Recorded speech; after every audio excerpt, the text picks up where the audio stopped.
Thomas raced into Knapford Station.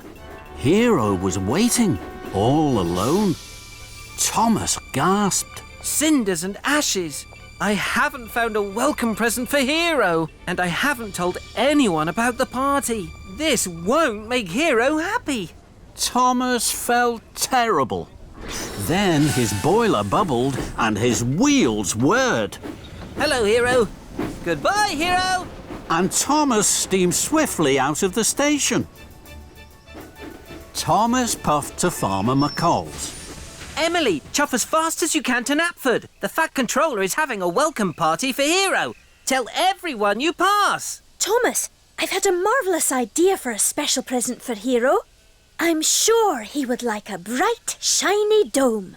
Victor must have one. Thomas was stern. Thank you, Emily.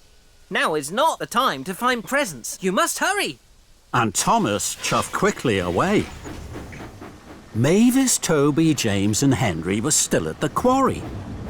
You must all chuff to Knapford as fast as you can for Hiro's welcome party.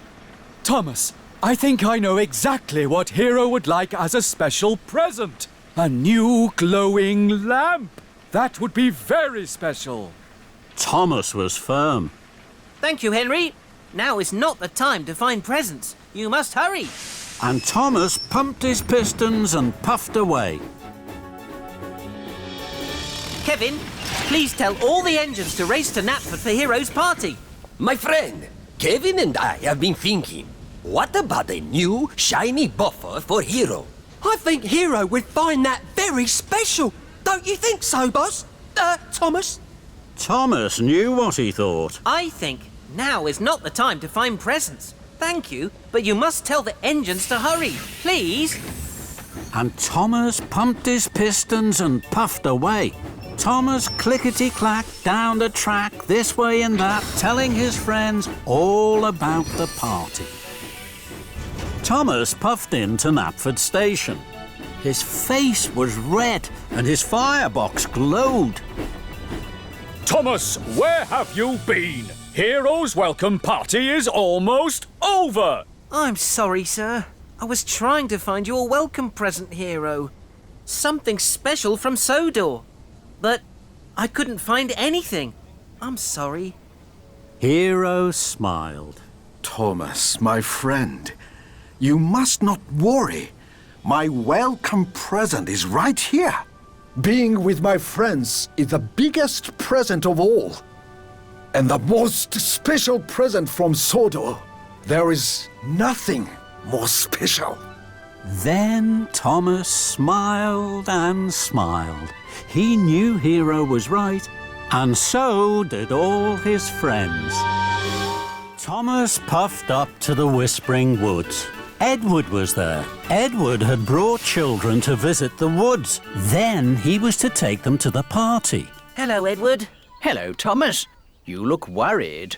Thomas was worried, but before he could explain, the Fat Controller climbed down. Marvellous! What fun! Please, sir. We can't stay long. The children mustn't be late for the party. Oh, party smarty, Thomas. We have plenty of time. You worry too much. And the Fat Controller strode off. Hello, children. Who'd like a game of hide and seek? Did the Fat Controller say a game of hide and seek? Yes, he did. And Thomas's wheels wobbled with worry.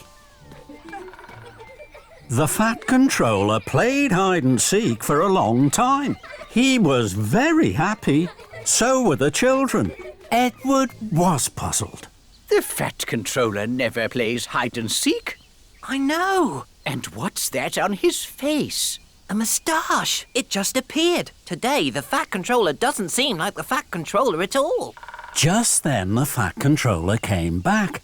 Thomas wanted to ask him if he was feeling all right, but he didn't want to look silly. Thomas knew that silly engines weren't really useful engines, so he didn't ask any questions. We must hurry now, sir. We'll be late. And so will the children. But the Fat Controller wasn't worried. Don't hurry the children, Edward. Let them play. Edward was so surprised his boiler bubbled. Then the Fat Controller jumped aboard Annie and waved to all the children. Thomas's wheels clickety-clacked. He puffed and he huffed along the track. He knew they were late for the party. Thomas stopped at the junction. Suddenly, the Fat Controller jumped out of Annie and climbed up to the signal box. I won't be a moment, Thomas. Thomas was amazed. So was the signalman. The Fat Controller never came into his signal box. Hello there. May I have a turn? Thomas looked up. He saw the Fat Controller pull a lever. Then Thomas heard Gordon's whistle. Cinders and ashes! Here comes Gordon! Gordon had all the important visitors aboard the express. He was taking them to the party. With a clang and a clatter, the points changed. Gordon and the express were no longer on the express track. They were now on a branch line heading away from the party. Thomas heard the Fat Controller whoop for joy. Hurrah! Fizzling fireboxes! I must ask the Fat Controller why he's being so strange. Hello, James. I don't have a lot of jobs today.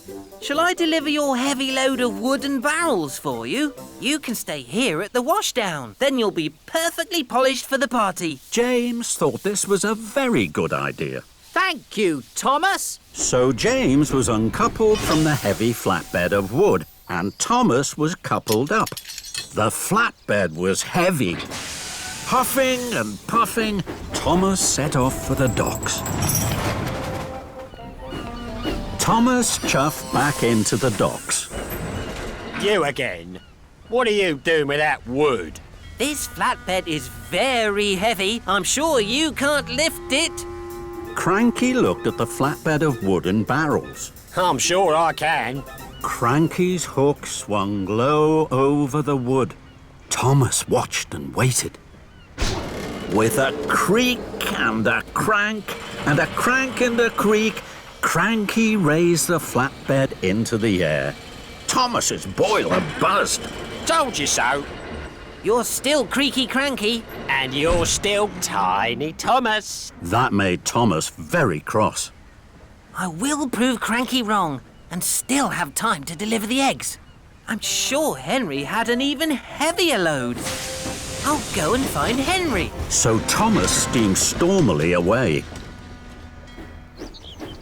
Thomas found Henry waiting by the coal hopper for his special coal. Hello, Henry. I don't have a lot of jobs today. Shall I deliver your heavy load of straw bales for you? Then you can wait here for your special coal. Henry thought this was a very good idea. Thank you, Thomas. So Henry was uncoupled from the heavy flatbed of straw bales, and Thomas was coupled up.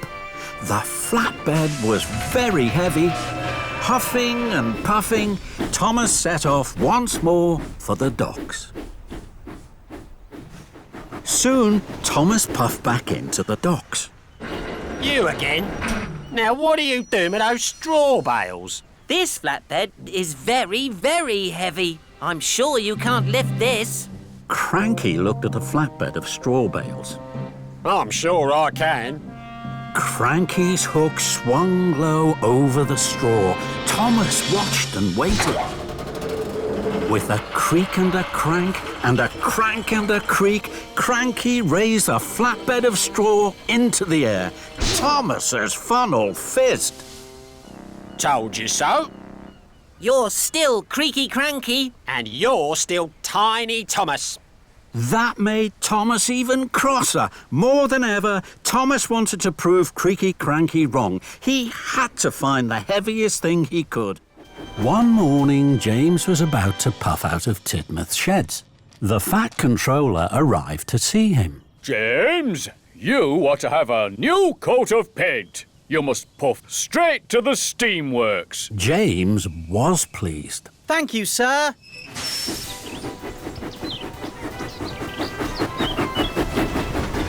I will be the smartest engine on the whole island.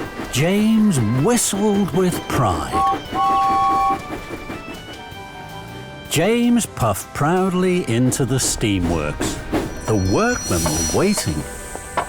First, they took off James's old coat of red paint.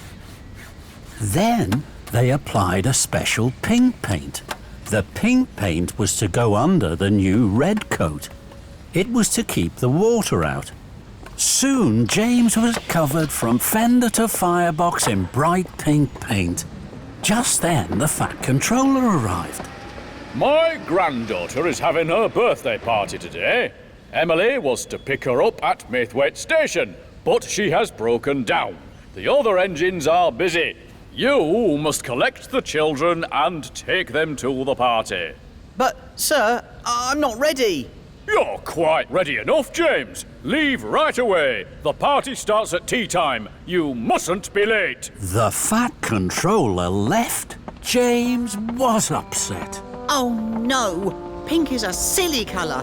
I don't want anyone to see me looking silly. James puffed up to a junction. Emily was there. She was waiting for the workmen. Cinders and ashes. You're bright pink, James. Emily laughed and laughed. Oh, no. Everyone is going to laugh at me because I'm pink. James didn't want to be laughed at. Then an idea flew into his funnel. If I see any other engines on the way to the children, I'll hide.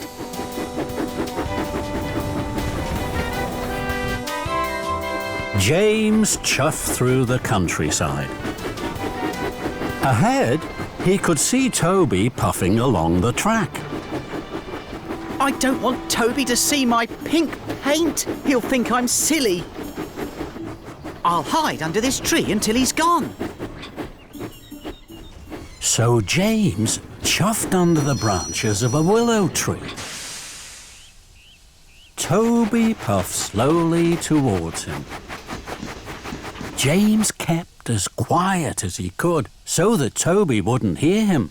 Suddenly, James heard a whistle he knew well.